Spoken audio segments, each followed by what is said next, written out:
आज आम प्रस्तुत करवा कखारु फूलर बरा। चलतु आम से 100 ग्राम अरुआ चाउल को राति बतुरे रखी। अरुआ चाउल को देवा से गोटे रसुण 4टी कंचा लंका अल्प भृसंग पत्र अल्प जीरा दे भल भाव ग्राइंडर करनेबा। से ग्राइंडर होता से बटा चाउल को आम गोटे जगह को बाहर करनेबा। से स्वाद अनुसार हलदी गुंड देवा, स्वाद अनुसार लुण देवा, दे भल भाव मिक्स करनेबा। एठी मु भल भाव कखारु फूल को बाछि भल भाव क्लीन कर ताकू धोई रखी। आम गोटा कखारु फूलर बरा प्रस्तुत करवा। तो गैस ऑन करवा से गोटे तावा देवा, तावा दे तेल लगेवा, तेल लगे सारी आम गोटे गोटे करी कखारु फूल को आम देवा। आम तावार जी जगह धरब आम से अनुसार चारिपटे देवा गोटे गोटे करी। गोटे पट सीझी आसला परे आम आउ गोटे पट उल्टे देवा। एमती आम पकेवा।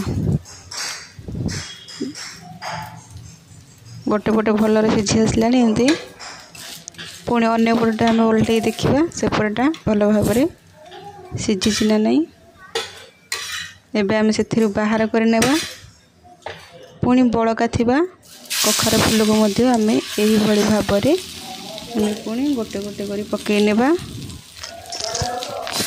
आम गोटे गोटे करी कखार फूल को आम पकेवा।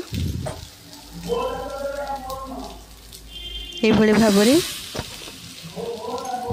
जी स्पेस अच्छी मुझे कखार फूल को देवा एवं 5 मिनिट छाड़देवा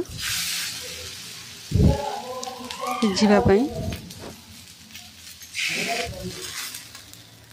सीझी आसला आम आर पट को ओलटाई देवा। आज आमर प्रस्तुत हो जाए गोटा कखारु फूलर बरा।